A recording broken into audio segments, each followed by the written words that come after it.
to Talk AEW, the official wrestling podcast of GoombaStomp.com and TiltMagazine.net. I'm your co-host, Marika McDonald, joined as always by my co-host, Mr. Aaron Santos. Hello. As well as the editor-in-chief of GoombaStomp.com and TiltMagazine.net, the ravishing Ricky D. What's up, Mariko? What's up, Aaron? Oh, Not much. So it's a rainy Saturday. Yeah, not much. It's like, I'm still waiting for my episode of Heels. They took a week off. I'm like confused. yeah. We're going to talk about it shortly, even though this is not really about Heels, but I got a question revolving around Heels, which I'll get to soon. All right. On that note, it is time for Ricky's rapid fire questions. As we do each and every single week, well, not really. We do skip some episodes, but usually we start with my rapid fire questions, which, to be fair, warning, it's never really rapid fire. But question number 1, can someone please explain to me Arn Anderson's promo this week?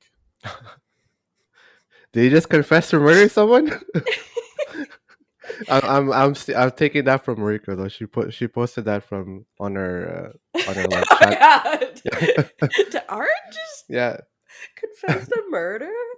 Yeah, no, he just went full John Goodman in The Big Lebowski. Yeah, that's exactly what happened. I was like, what?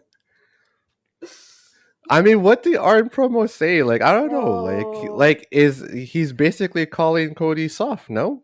Yeah, that's all that was about. Yeah. It was just the most American way to say that. Mm-hmm. I don't know, man. Like, I wonder if Tony Khan had a problem with his promo because he's basically telling people it's okay to kill someone. Like, I know the dude's robbing your car, but I don't know, shoot him in the foot? Like, he's like, no, shoot him dead in brains. Right. I mean, like, I don't want to say, like, you know, it, like, as if, like, it's the typical American mentality. Yeah, we don't want to upset our American listeners. Yeah, but I they're already upset. It's fine. Yeah, but I they'll know find something to get upset about, anyways. Yeah, but I know there's like certain states where you are legally allowed to have, or actually no. Okay, anyway, I know there's states that you're allowed to have a gun. It would be considered self-defense. Yes, it would be considered self-defense. Even if the person didn't actually physically attack you, they're just trying to steal your possession, your car. It gets a little bit stickier than that. I watch a lot of shit crimes. I mean, I just want to know, Aaron, would you teach your kids to shoot someone in the head if they try to steal your car? You don't have to answer that question. Yeah. The point is, it was very odd. It was funny. Twitter was having a blast. The entire internet. I don't know if you guys are familiar with Fire Pro Wrestling. The game? The game. Yeah. Yes. Because it's super customizable and like you can make your own characters and everything. Someone made an armed Anderson. Shut up. No. And he's got 2 giant Glocks and he uses as his finisher. Nice. It's amazing. Just look it up. It's all over Reddit already. It's hilarious. Yeah. Oh my god, that's amazing. But I was listening to Talk is Jericho. I think it was last week. They had Adam Cole on. Very good show, by the way. Listen to it. Very good episode. So Adam Cole said that he was shocked when he arrived at AEW of how much freedom they have to cut a promo.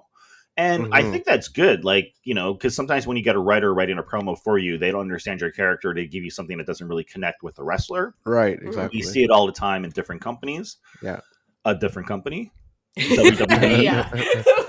Let's say what we mean here. Yeah, look, sometimes having writers is a good thing. Like, if we didn't have writers, we wouldn't have some of the most amazing segments on Raw featuring guys like The Rock and Stone Cold. Sometimes the writers just do not know what they're doing. They have like 10,000 writers over at WWE. But I like the fact that he gives everyone freedom, but I still think that, like, I don't know, there's got to be some way to have like a balance, like have a writer work with a wrestler. The wrestler ultimately decides what he or she wants to do. Right. But I don't like, because this was weird. Like, it was funny. Again, it was funny. But like, I was thinking back about Max Caster, how he got apparently suspended for his rap battle. And I'm like, that was bad. And now we have this, and in between, like MJF too. Like, when does MJF cross the line? We've talked about this before. So I don't know. It'll be interesting to see like what happens moving forward. But I'm just wondering if Tony Khan was like not happy about that. Yeah. I don't know, like, because the thing is, it got a lot of traction. We're all talking about it. The other thing, this was pointed out somewhere else, I think it was probably like Brian Alvarez or somebody, but there was a better analogy in there that is Arn specific about things that he did in the territories with a tire iron. Mm. Just say you take him out of the knees with the tire iron, because he used to do that. Yeah, Arn's just old school. I know that would make more sense though, but he was telling people to shoot someone in the head. That is where it was weird. No, But- I'm not disagreeing, and that was way crazy. Yeah, but he is saying what he would do. I don't think that he's suggesting what everyone should be doing. So I feel Well, if like they that. don't want to be losers. True. I mean, he Did you see Cody's face? Yeah. He looked pretty shocked. Yeah. Anyhow, I think he gets a pass because he's an old man. But if someone younger did that, I think they would be in big trouble. All right, moving on. Are you satisfied with this week's AEW tribute to Brody Lee in Rochester, New York? Like the show overall, the direction, the booking, etc. Mm-hmm. Yeah, I thought it was great. I mean, we constantly paid tribute to Brody Lee in the big match, the big 16 match. I thought it was great. Well, I think the most emotional, actually, I'm going to say the second most emotional spot of the night was when the Dark Order reunited, and then we had that incredible, I don't even know what you would call it. It was like chaos. It was like everyone was hitting a finishing move. They were all working as a team. Mm-hmm. They just wiped the floor of Matt Hardy and his goons. And then, of course, it ends with Orange. Was it Orange? No, Orange Cassidy lifted up Brody Lee Jr. at the end of Rampage. But in Dynamite, they ended the first hour, but Brody Lee Jr. was in the ring celebrating. Oh, yeah, it's because how did it end, though? They all just hugged, right? You got to give the people what they want, yeah. Mm-hmm. Yeah. They all just hugged. I mean, it was I love that match in particular because, like, again, we're continuing the storyline of like the Dark Order falling apart and everything, and then here comes Brody Lee Jr. throwing the classic like paper onto Evil Uno is so good. Yeah, as he was leaving the ramp, because Evil Uno was like, well, I don't need to be doing this, I'm gonna get the hell out of here, and then in comes Brody Lee Jr. I thought that was a great spot. And let's not forget that while everyone was trying to figure out what kind of guest appearance we would have, like, would it be Bray Wyatt? Would it be Redbeard? Yeah. No, it was Amanda Huber, which was the best choice. Mm-hmm. Yeah. Her coming out with -1 was just like, oh shit, we're in trouble now. Yeah, you're going to get it now. No, it was great. It was great. Okay, so did Leo Rush retire, or am I just wrong about that? He did. He did. Okay. You know, no one ever retires in wrestling. No, but it was fairly recently. Like, I thought he retired because of an injury. He literally debuted at, I can't remember which pay-per-view it was. With the ladder match, the Sonic the Head, was it the Sonic ring? No, it was a Casino Royale. Yeah, it was a Casino Royale. I don't think there were any ladders involved this time, but yeah, he made his debut, got injured, and literally retired the next day. Yeah. And now he's back. Okay. And now he's back. Yeah, now he's back. Well, it's funny because after the retiring from AEW specifically, he was still working in NJPW though. So that's why I was like a little like, yeah, he was still doing. So that's why I was a little confused. But the story that I read was because he had engagements already with those promotions, so he didn't want to just break his contracts. Break his contract. Yeah. Okay, because I'd heard maybe last week or the week before that Tony Khan had been working on Leo Rush and was trying to hire him to do anything. Mm-hmm. So I guess it worked. Yeah, it worked. Do you think he's going to have a feud with Matt Hardy and his goons, or will he join Matt Hardy and his goons based on his promo? That would be interesting, you know. Yeah, because it does lend itself to being involved in the big money Matt stuff. Mm-hmm. It's all about the money this week. I mean, Ricky Starks is living in John Wick's like home. Yeah. Leo Rush is driving like, I don't know what kind of car it is, but it looks really expensive. Got boats. Yeah. All right. Dan Lambert, Scorpio Sky, Ethan Page all came out and cut a promo in the ring. I personally think it was awesome. I think it was one of the best promos we've had in the past 2 weeks, I would say. What did you guys think? Like, is there hope for these three men? I don't know. Yeah.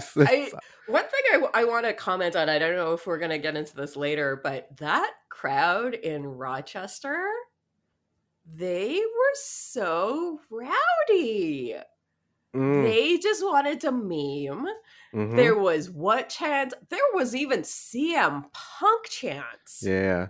Like, they were just not having any of it. And I have to give it to Ethan Page for getting things back during that promo, because I was like, wow, they have completely lost the crowd. That's why I thought it was a really good promo, because he was smart enough to just not let the crowd take over. Yeah. I think someone with less experience and less talent on the microphone, the crowd would just tear them apart. Well, that's what was happening to Scorpio Sky and even Dan Lambert.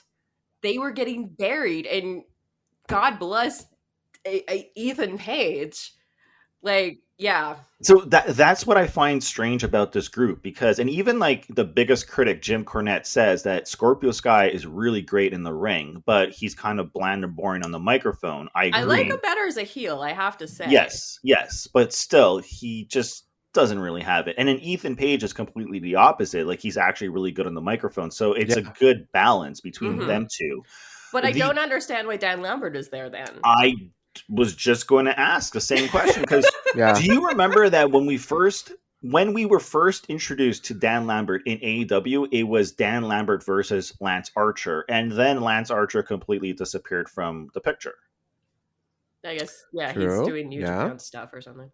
Yeah. I don't have a problem with Dan Lambert being teamed up with Scorpio Sky and Ethan Page. And you know what? They're kind of right. Like, I do think there's a lot of truth into what Ethan Page is saying about them in the company, the fact that they barely lose, they're really good in the ring, they deserve more opportunities, maybe a shot at the championship title. I mean, and Scorpio Sky did make a really valid point. He did win that ladder match Casino Royale thingy with Sonic the Hedgehog. Yes. Yeah. That said, like, about Scorpio Sky, like, this was his best promo. Unfortunately, the crowd didn't give two craps. Yeah. But this was by far his best promo. It was fire. It just, the crowd was not into it. All right. A while back, I made a big fuss about Penelope Ford being underused and underrated. So ever since, they've actually given her a huge push. Yeah. Was I wrong? Is she living up to the hype? Was I right? Well, she's getting a push. Yes, she's being teamed up with Ali, the Bunny. I don't know what else to add. I mean, like, I think we've all agreed that Penelope Ford was very good. Yeah, she's fantastic, and I do worry about where they're going. Like, pretty much, it all depends on whether they actually introduce a women's tag belt. Yeah.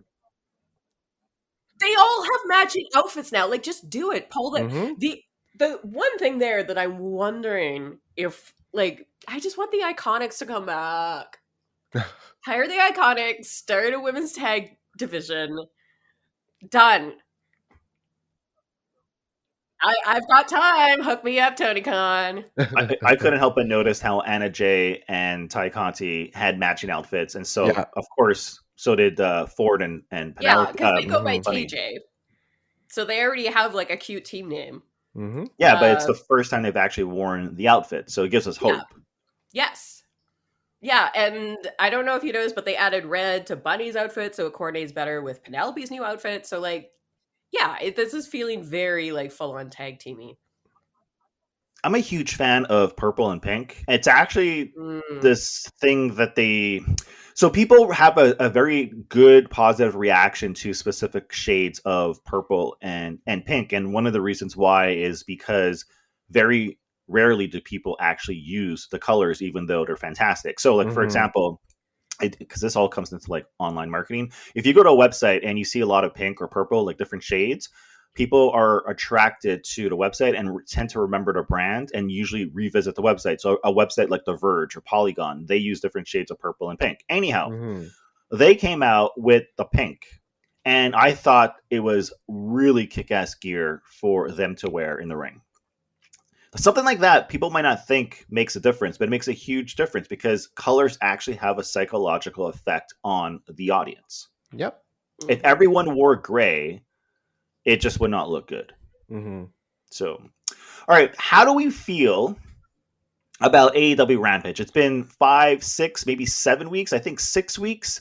Are we still in the honeymoon phase? Are we a little burnt out by a Friday night, late night wrestling show? Is it still like living up to the hype? I still love it. I mean, like, you know what? As long as you keep putting interesting matches like they do every Friday, keep it to an hour, I'll still keep watching it. For me, it's great. You know, it's just boom, boom action. My only complaint is the time slot. I love watching it. Even last night, especially, I was like, maybe I'll catch the replay tomorrow. Yeah. And I was like, oh no, I have a podcast to do at the same time I would watch it. So not an option for me. But I agree with you. And this is something we talked about before they premiered Rampage. What would be the best time slot and what day? And I don't like Friday night at 10 p.m. I just don't. And I still think if most pay-per-view events are on a Sunday or Saturday and it's only 1 hour, let's say you had, for example, hear me out. Let's say you had a 7 o'clock spot on a Sunday or Saturday. You're not competing with football, really. You're not competing with Game of Thrones or whatever big shows out there. And you can still have your show before the pay-per-view event because they usually have a buy-in match. So you would still not have to take a week off when you have a pay-per-view event. It would just be an addition to the pay-per-view event. Because what happens right now, and this is what's weird about Rampage, I think the big issue for me, and I love the format, I love how it's 1 hour. I love Mark Henry's main event intro with the split screen sequence. I love the booking. I love how it's 3 matches. I love the pacing, etc. But what I do not like is that it's filmed, it's pre-recorded.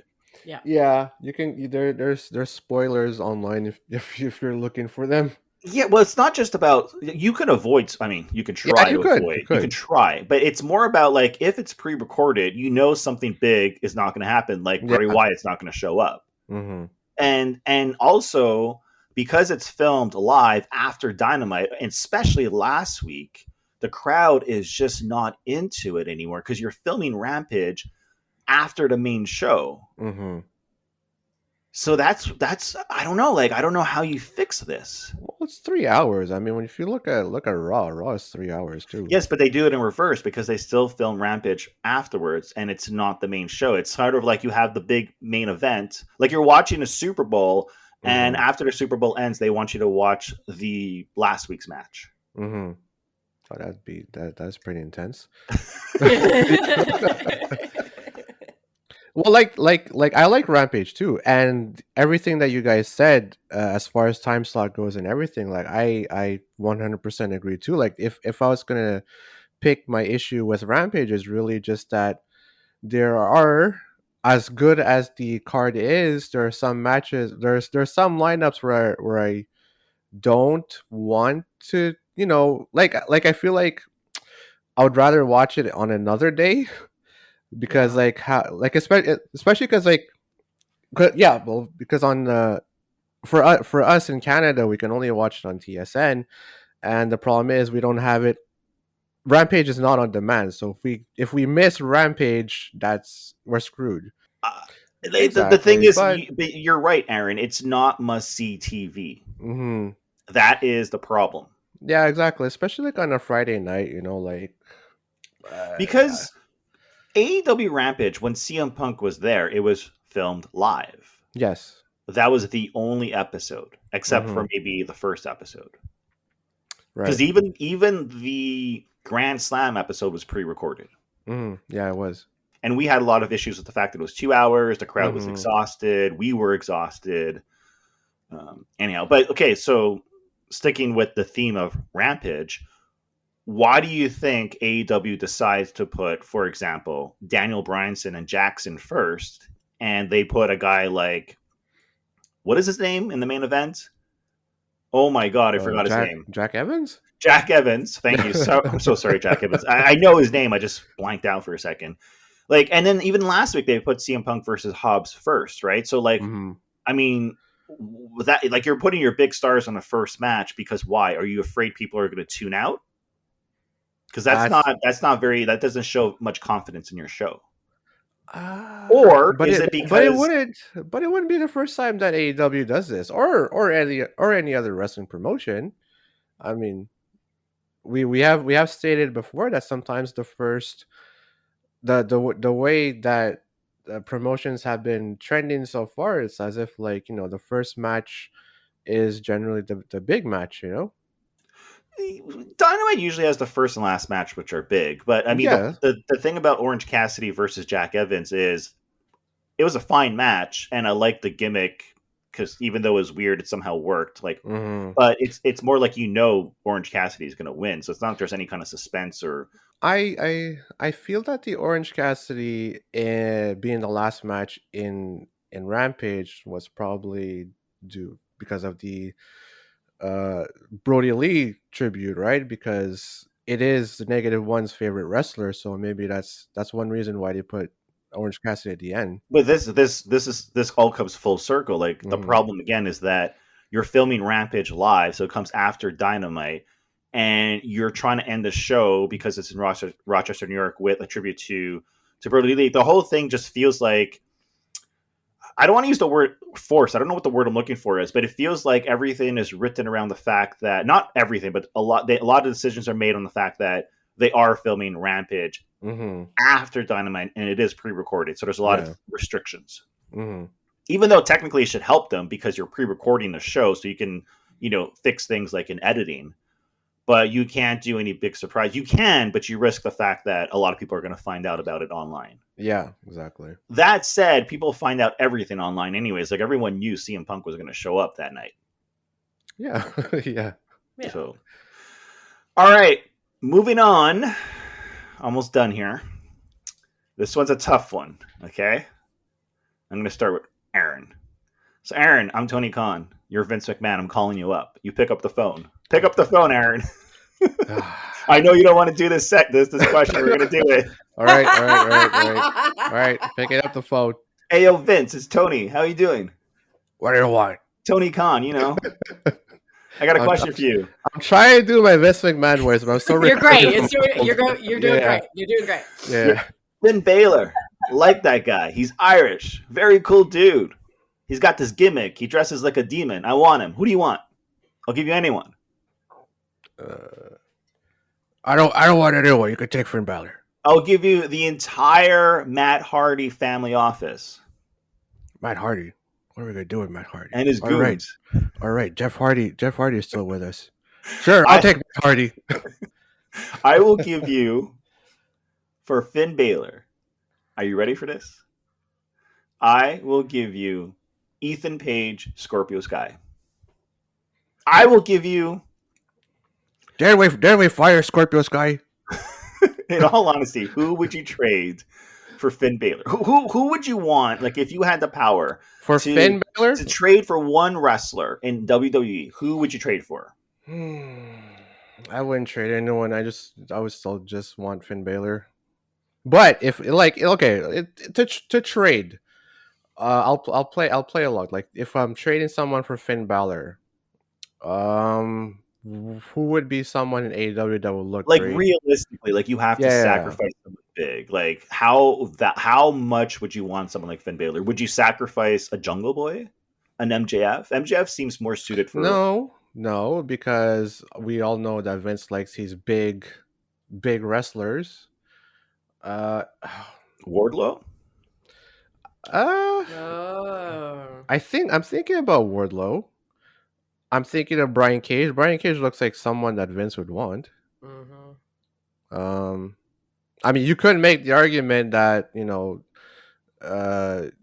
Brian Cage would go to WWE just because of how little they've been using him, but obviously that's different now. Yeah, he kind of made that point on social media. I would trade both Cage and Ward. I mean, I love Wardlow, but I love Wardlow too. I want Finn Balor in AEW. A lot of people want Finn Balor in AEW just because there's so much he could do there with the talent around him, and especially all the people that he used to work with. I mean, he started the Bullet Club.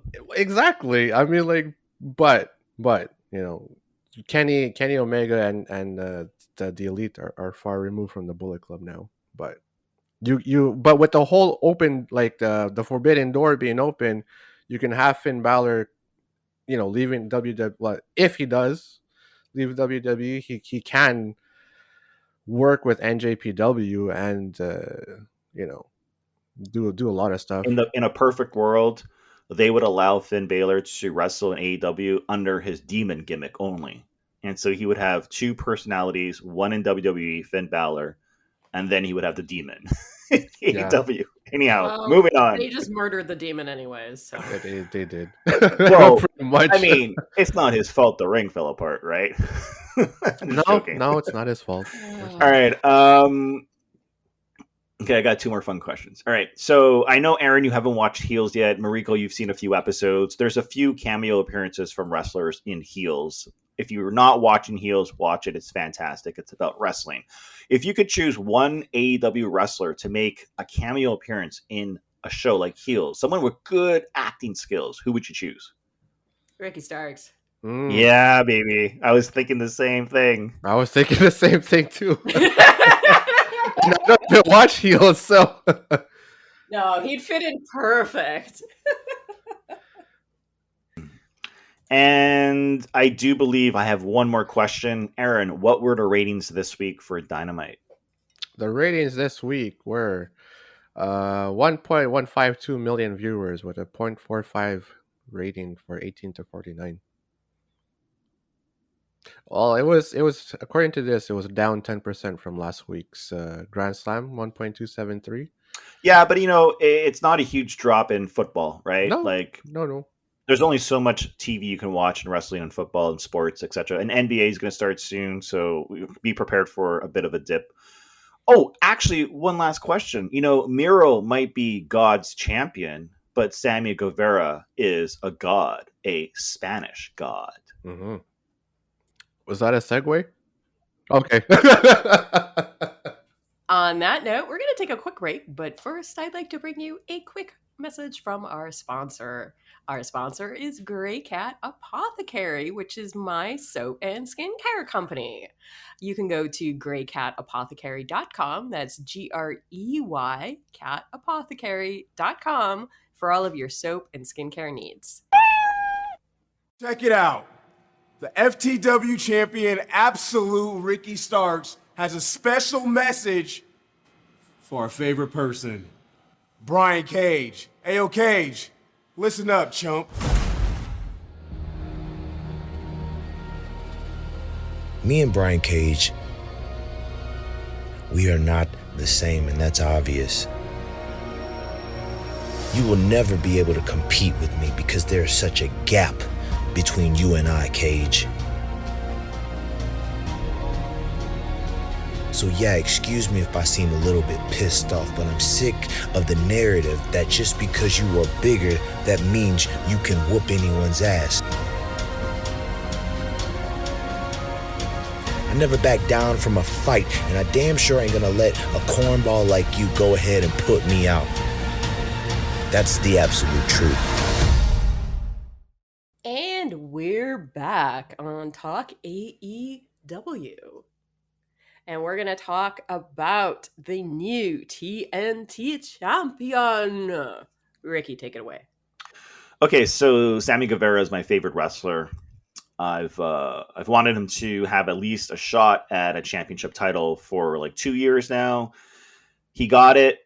And when he won the TNT Championship, I just lost my mind. I honest to God, did not think he would win. I was like, there's no way they're going to make Miro lose the championship so soon. Something's going to happen, and they're going to have a rematch. So I popped. I mean, I jumped and like cheered so loud that my cat was so scared he ran out of the room. Aw. And then after thinking about it, I was like, I'm not sure how I feel about this. I'm conflicted. It's funny because my wife said the same thing. She was saying, we were looking at the card, and my wife was asking, like, oh, there's no way like they're gonna make Sammy lose tonight. And then the one thing I told her, I'm like, well, that depends. Like, if I told her, if the match was the main event, I had a funny feeling that Sammy might actually win this, just because of like the way we're building this to like being the Road Elite tribute. Like, you have to send the crowd happy, especially like as how big Sammy is a babyface, you know. So that was the way I thought. Like, as soon as I saw Sammy was the main event, I knew in my head, like, I was like, I feel like he's gonna win this one for sure. I didn't think he would, but I mean, the question here is, do you think it was the right move? If it was the right move, I think it is the right move. Wait, you think it's the right move because they booked the match in Rochester, New York? Would it have been the right move if they booked it, say, for example, next week? It still would have been the right move because, like, how many more times are we going to see Miro train wreck people, right? Like, I think that was one of our critiques. Yeah, as much as I absolutely love Miro and the God's Chosen Champion, like, there was a risk of it getting old. Right. You know, I'm also kind of conflicted because I just love this character so much. And it's been Yes. so much fun just watching Yeah. him absolutely demolish people. Like, I've really been loving it. That said, what Ricky was saying about where the match took place, this is interesting. I actually found this out yesterday. The match was supposed to be in New York. It was supposed to be part of Grand Slam, but they're like, it's a bit too much. We want to give it some room to breathe. And so they moved it to Rochester. Makes sense. That's disappointing. Because I think that they could have moved, say, for example, CM Punk and Hobbs, but I guess they needed CM Punk in... I mean, but they had CM Punk. He cut a promo. Yeah, he cut a promo. But it is New York. We got to have, you know, the big New York crowd wants to see CM Punk in a grand stage. Yeah. So I think my... I don't know if issue is the right word, but I think the reason why I'm not 100% sold on the win is because it's his first title and it's how he won. Well, he didn't cheat. No, he did not cheat. I think the match was really good. He did the tornado DDT, and if you know anything about Fuego and Miro, you understand that his weakness is his neck. Yeah. But did the announcers remind viewers who maybe haven't watched AEW for the past year that is his weakness? I think Excalibur alluded to it a couple of times. Yeah, they made multiple references to it. Okay, so he does the tornado DDT, and then at one point, Miro, I don't know what he does. I think he body slams and whatever, and then he tears apart the ring. So he gets the win because Miro's head goes into the exposed turnbuckle. Yeah. Which was okay, I guess, but I don't know. I like, again, I was so happy when watching the match live and right away when it ended, and then thinking about it, I was like, I wish Sammy just tore him apart in the last 2 minutes. Because I felt like, I mean, Miro's a monster, and he came across as a monster. Like, they clearly did not, bury the guy or anything. I mean, he looked super powerful against Sammy. Maybe, for me, it was just too soon for Miro to lose. No, I really didn't think it was too soon. And Sammy came out fighting, a very good way. He was very smart. He was very calculated, especially, how Miro is so big. Again, that was the thing. It's there's not many big wrestlers on the roster, and especially not many of the big wrestlers seem to be ready to take like, take the title off of Miro, or slap the title off of them. Like it's The buildup was like maybe a week or two. Like, yeah, he had the feud with Fuego, but that was Right, with Fuego. yeah. With Mhm. Sammy and Miro, like, I mean, Sammy and Miro only crossed, like, I mean, they had like one interaction, I think, Mhm. prior. I mean, like in that aspect, like you do. I mean, right, in the storytelling, it did happen fairly quick, because Sammy only had like what, one encounter, two encounters with Miro, and then you switch the title. Like in that sense, like, yeah, it did happen pretty quick. But there's still room to draw that out on the back end. For sure. I mean, we could get I some kind of stupid tag match with Sammy and Fuego, and maybe they both go against Miro. Who knows? Yeah. yeah, for sure. Like I'm sure. I wouldn't say for sure. Like I don't know the book. I don't know the booking, but I'm like Because we know AEW doesn't like rematches too often. too often. But you can't. Yeah, You but can't make. I mean, I feel like you can draw out the story a little bit. Yeah, There's yeah. more than two people involved too, so. But I made that sort of like pun before we went into break, and it kind of like was a good sort of angle. Like, he's the Spanish god, he's Mhm. God's champion. Like, they could do this whole, like, I mean, continue with this whole god-like gimmick and bring in Lana finally. That's Oh entirely man! possible. Speaking of the crowd chant, we What want did- Lana. No, we don't. Mm. We want Lana. No, we don't. Was that what they were saying? I couldn't hear it. Yeah, Oh, there was a lot of crazy chants. Yeah. I don't know if we'll get to this one later, but they even did "it's gonna kick you in the fucking head" or whatever the super long, complicated Bryan Danielson chant is. From the Indies. Exactly. Yeah. So that was the one that Taz was like, I didn't know the crowd could like chant a full sentence. Yeah, even Reddit was giving them props, even though like they were so rowdy. Oh my goodness, Mm. the trolliest crowd ever. But that I was like, okay, respect. Okay, so I got two more things to say about this. Mhm. Number one, I wish they didn't run out of time so soon, because I would have loved to have seen the celebration, Right, yeah. which I still have not Yeah. yet seen. Yeah. I don't know if it's on Uh, YouTube. Yeah, it'll be on the Sammy vlog for sure. Okay. And number two, I think we're going to get some incredible matches for the TNT Championship in the next few weeks. And I cannot wait. But it is interesting. And again, I don't know how I feel about this, that the first challenger is someone who's not even part of AEW. Like, they did the exact same storyline with Cody. Mhm. Yeah. But I mean, that's always been kind of part of the TNT title. And I like that they're keeping it up. Also, who doesn't want to see Bobby Fish wrestle again? Exactly. I don't mind. I thought it was cool. It's gonna be a banger of a match. I'm all for it. Yeah, I just didn't know what was the relationship between Bobby Fish and Sammy Guevara, though. I don't know if I missed something. I don't know. Was it just Adam Cole wanting his buddy in the wrestling promotion? I have no idea. I don't know. No, it was a Twitter thing. Bobby Fish called him out on Twitter, and then it all just kind of like happened. So he pulled an Eddie Kingston. Yeah, basically. Actually, well, Eddie Kingston actually did he cut a promo live, which they filmed and put on Twitter, in which he called out Cody, and Cody invited Eddie Kingston for a match, and the rest is history, because Eddie rocks, and he actually ended up getting a job. So is Bobby Fischer fishing for a job? Bobby Fish, I mean. He's working somewhere right now. Wait a minute, isn't Bobby Fischer some like kid genius chess champion or something? Yeah, you're thinking of Bobby Fischer. This is Bobby Fish. You're thinking about Cuba Gooding Jr.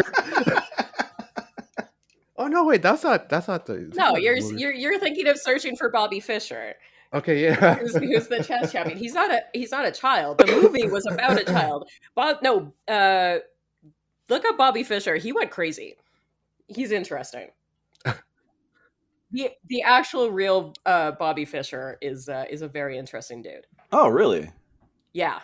Okay. I'm gonna have to Google this afterwards. Yeah, my husband's really into chess, and I don't know. I've just been around a lot of like me too, lore and stuff. So. Oh yeah, I love chess. I'm currently unbeaten. So. Are you on chess.com?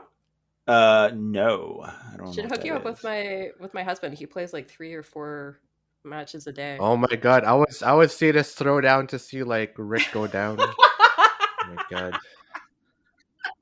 It's like how Rick could say he can beat me in Street Fighter. I'm like, I would love to see that. I did beat you in Street You Fighter. never did. You never did. You came over once. We played on the We Wii did. U. No, trust me, I would. There is no way you have beaten me in Street Fighter. Oh no, that was Capcom versus something.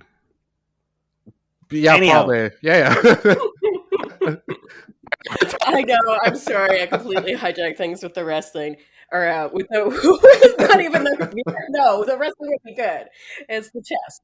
I play casually because I can't ever find anyone to play with. But every time I do play chess, I never lose. But I play people that know how to play. But it's been a while. Like, I mean, I've lost clearly in my lifetime. But over the past, I've been playing on the Switch. They have like a chess game. Anyways, Bobby Fish next week, right? Against Sammy? He's working with MLW right now. So he does have a steady gig. On top of this AEW thing. But yeah, it's going to be great. I'm very excited. In terms of the Undisputed Era, if Bobby Fish were to go to AEW, who would they need, really? They would need Kyle? Yeah. Kyle O'Reilly? Yeah. Kyle O'Reilly and... Roderick Strong. Yes, Roderick Strong. There we go. Yeah, but the thing about him is that he came in last. Strong did. Mm-hmm. Yeah. But I mean, look, if you get Kyle O'Reilly in AEW, like, I mean, he's like Adam Cole's best friend. So Bobby Fish, Kyle O'Reilly, and Adam Cole in AEW, and you got yourself pretty much NXT. You could bring Roderick Strong. I won't be opposed to it, but that would just be embarrassing for WWE. Poor Triple H. Yep. I just want to quickly say that the women's division in WWE is amazing, and I hope we see that one day in AEW. That's a topic for a different week. I would absolutely like just lose my shit if Shotzi like shows up in AEW at some point. All right. Well, I'm happy Sammy's a champ. We'll see what happens next week. But yeah, I guarantee you we will see some incredible matches. The question is, can Sammy become the greatest TNT champion? Because I think the best run is still Darby Allin. Like, I think he had maybe the most matches.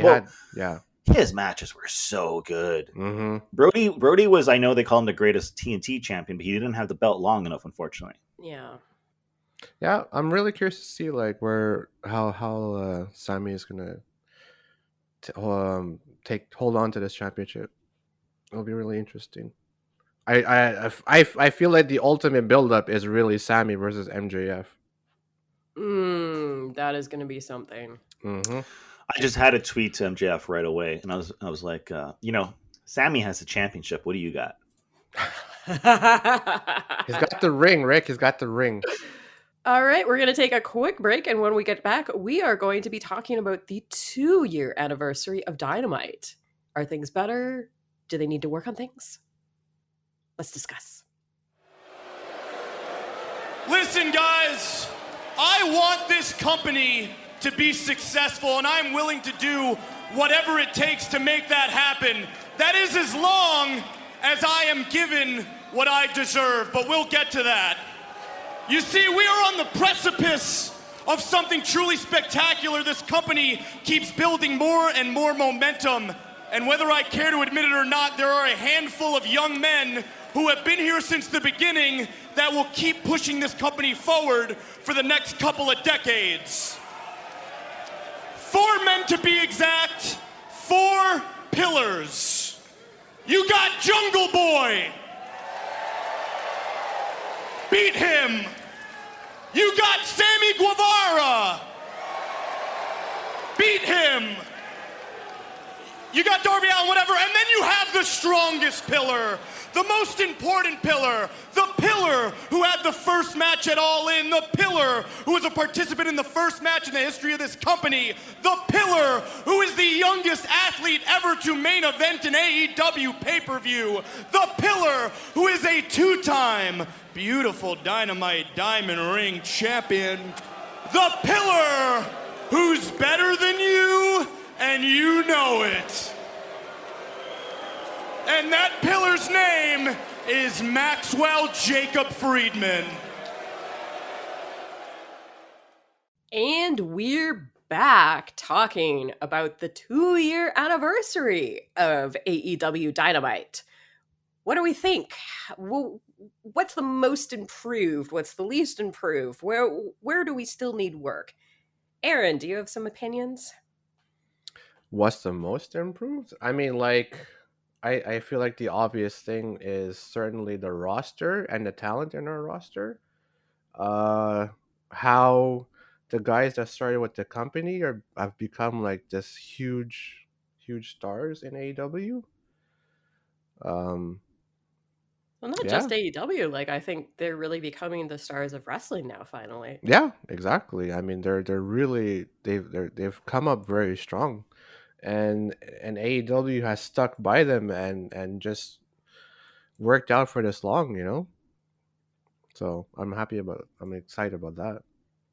We should just be clear. We are recording this show before the big 2-year anniversary. So we're, of course, not going to mention anything on that show because it hasn't happened yet. But in terms of how it's evolved as a company, I agree. I mean, clearly the roster is the big, huge difference maker here. I mean, you got CM Punk, you got Bryan Danielson. Jesus Christ, I can't get his name right anymore. Daniel Bryan. it's Bryan Danielson. Bryan Danielson. You got the American Dragon. You got Aleister Black. Fuck, it's not Aleister Black.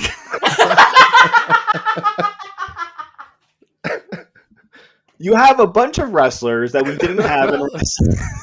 Oh boy. Okay, I don't know if I'm going to edit this part out, but we have You should keep it. the American Dragon, Mr. Black, and Mr. Punk, and a bunch of really kick-ass wrestlers, which for some reason I'm getting everyone's name confused. It's early in the morning, it's Saturday, it's raining. But look, I think the biggest improvement actually, and you know, if you listen to AEW's biggest critic, Jim Cornette, he will agree. It's the fact that they're just doing a better job booking. I mean, they're doing a better job in not only deciding who fights and how they fight, but which match goes first, last, in between, at the hour mark. The pacing is way better. And the thing is, we have to acknowledge the pandemic, because when AEW was just getting really hot, when they were supposed to go to Rochester, New York, way back in 2020, COVID happened. Yeah. And it was not easy for any wrestling company during COVID, especially a company like AEW, which was just starting out and, you know, spending a lot of money on their company to do big things, right? So it's hard to really evaluate the improvement, because like they went through almost a year, or probably a year, of no fans, and of course there was a huge improvement when we finally got fans, and when we finally got fans, we got someone like CM Punk right away. But they were still able to build their audience base with no fans in the audience. Like, that's incredible. Yeah. Because other companies were just trying to hang on to what they had. AEW had to keep building under those circumstances, which is incredible in my opinion. Yeah, no, I agree. And we're talking about new talent. Like, I mean, everyone loves Darby Allin and Jungle Boy and MJF and so on and so forth. But like, those dudes they built a reputation as great wrestlers during the pandemic. I mean, Darby Allin won the championship belt during the pandemic. Jungle Boy had some of his biggest matches during the pandemic. MJF had the whole entire feud with the Inner Circle, Chris Jericho, the stadium matches, the Stadium Stampede. Like, I mean, they did an amazing job in coming back in the biggest way possible when they finally got a crowd. And they did it the smart way. They stayed in Florida as long as they could. They slowly let in more and more people.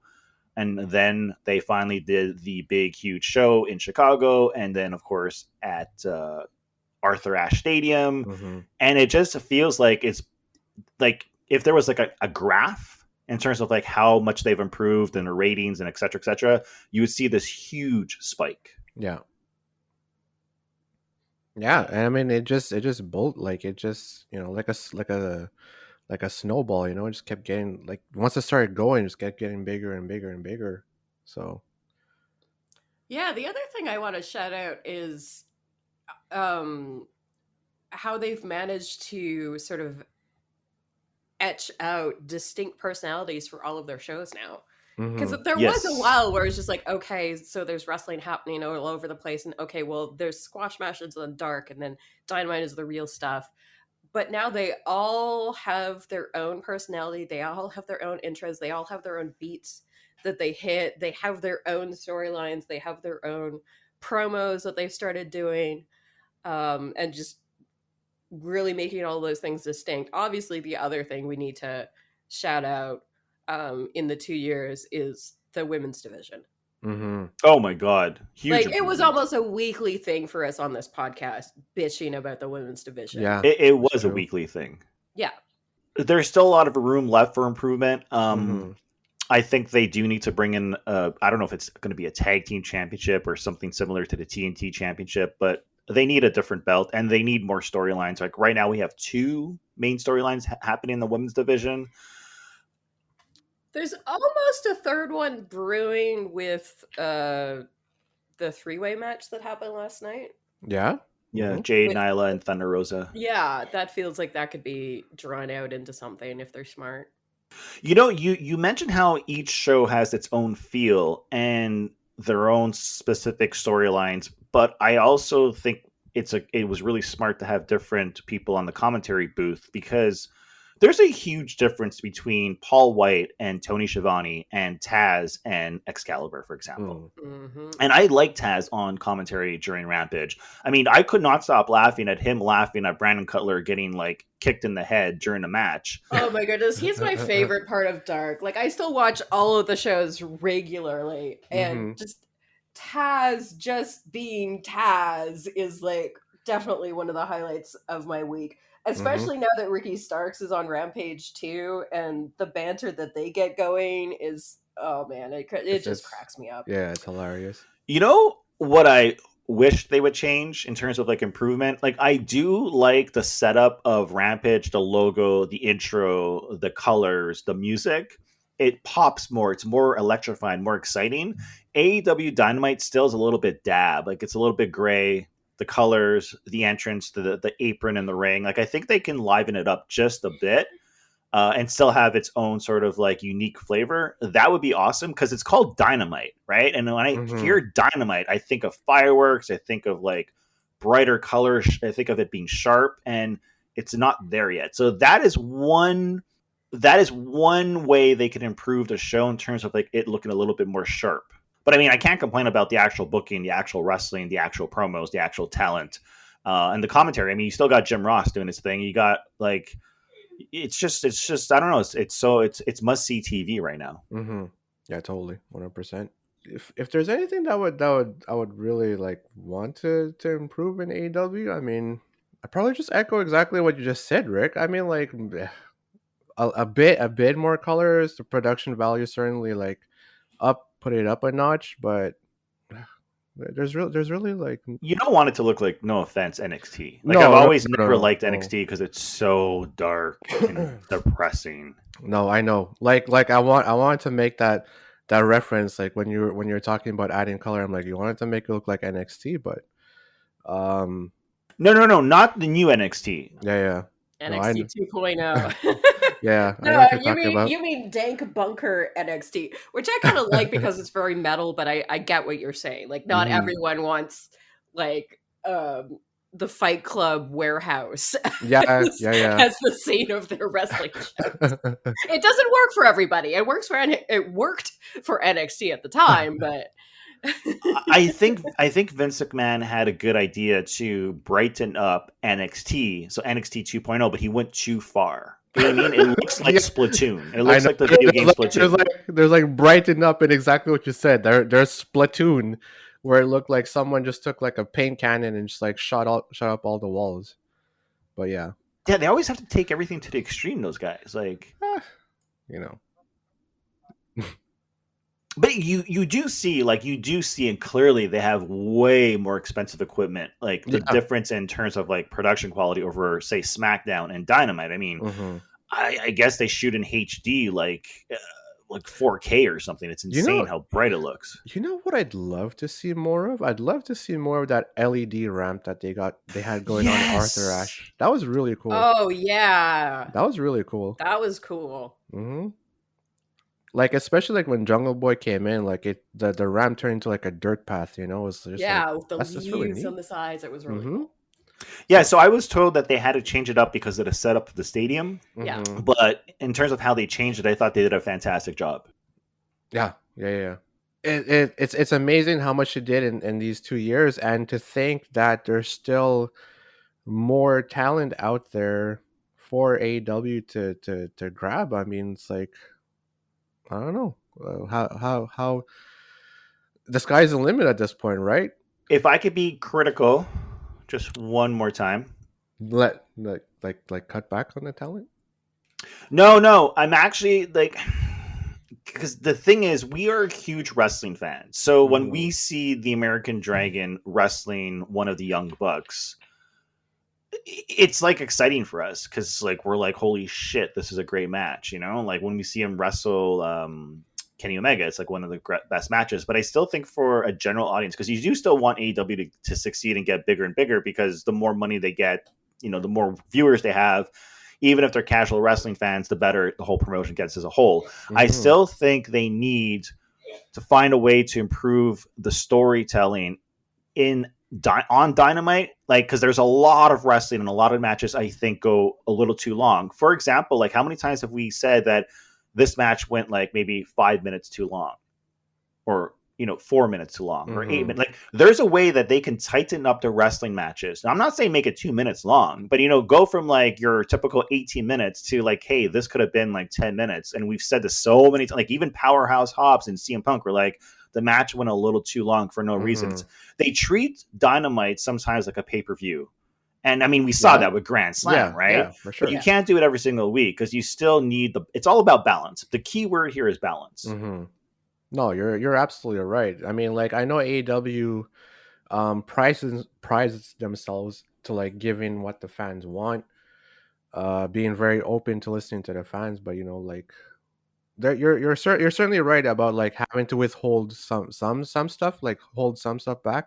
I honest to God think there's two reasons why NXT never took off. Like it took off at one point, but then it just continuously like dropped in ratings and fell apart. I think it's because it was hard to get, because WWE is like, and I bring this up because WWE is a wrestling promotion. They have millions and millions of fans. You know what I mean? Like they don't have the same kind of ratings as they did in the Attitude Era, but they still have like a shit ton of fans worldwide.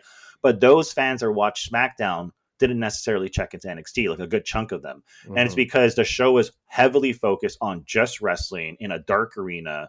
It looked different. And it's like, for the people that want the balance, they want those funny storylines, they want the personalities, they want the acting, the promos. I mean, every week we talk about how some of the fun stuff that happens is like when Miro comes out and he throws Fuego off the ramp and attacks, it's funny. And then you get Taz's reaction. Like those are the highlights. So and again, this is like, I think Dynamite is must-see TV right now. Yeah. If you're a wrestling fan, it's must-see TV. I have to watch it live. But I do think that there's been plenty of times where the three of us, have complained that a match was too long, and that is one thing they can fix. Apart from that, it's amazing. I mean, like, I mean, it's again 2 years and the growth that AEW has or has made. I mean, amazing, absolutely amazing, and I can't wait to see like how much bigger it gets. So 2 years of Dynamite, and next week is our 1 year anniversary. Yeah, and there's a Joker introduced in that Casino Royale, so who knows? Is it going to be Leo Rush again? That's what I was thinking too. I'm like, am I just Leo Rush again? And the Joker could be someone that just wrestles one time, and it's entirely possible. I mean, at this point, like, anything could happen. So we'll see. I mean, again, there's always the thought of like, what the internet says, like Bray Wyatt, but there's a lot of. At this point, if you're going to bring up Bray Wyatt, you might as well wait for a pay-per-view event. Yeah, too much going on right now. Too much, that's for sure. Yeah, I do worry about the roster getting bloated, but I mean, with injuries and stuff, like I think it's actually been pretty good. So yeah, exactly. I just, how many more people can we bring in before things get out of hand? Yeah, but I said this before in the past. They just need to dedicate like a minute or two to show some of the highlights of Elevation and Dark, And then you could just go to YouTube and you can check out the match. Like if something big happens on Elevation, like instead of expecting your viewers to watch an entire hour, they do this, right? They put specific clips of matches and promos on the YouTube channel. I'm sure they're monetizing their YouTube channel. Yeah, 100% for sure. I mean, they do that thing on Dynamite though, where they have a little ticker talking about matches that are like the match results of yeah, and when things are important, they'll have like a little like, you know, video thing of like, oh, here's somebody getting through something. No, I mean, like we have made that point before too. Like having more exposure of Elevation and or Dark onto Dynamite certainly would help the channel. Hey, you know one thing that didn't improve? Matt Hardy. Oh god. Yeah. And on that note, I think we're gonna call it a night or afternoon, whatever it is. I would very much like to thank my co-hosts, as always, Mr. Aaron Santos. No problemo. And of course, the Ravishing Ricky D. Remember, everyone, you can find the podcast over at talkaewpodcast.com. It will redirect you to the main site, but talkaewpodcast.com. You can listen to the show everywhere from iTunes to YouTube to Spotify to you name it. Follow us on Twitter, Talk AEW Podcast. Sammy Guevara. This is my moment to shine. This is my time for flight. I've been grinding forever just for this very night. I've been pushing for many moments like this. This time is undervalued and no one ever could miss. This is my chance, moment of bliss. My feelings so enchanted. Many could understand it. These skills out of the planet. Be careful, I'm out for landing. The future is mine. Taking it all by design. Knowing so much on the line. Guevara. Sammy Guevara, it's my time just to take flight. Put it on the line. All in the same night. Hustle my way to the top. To get this moment, this future, no doubt we own it. The future is mine.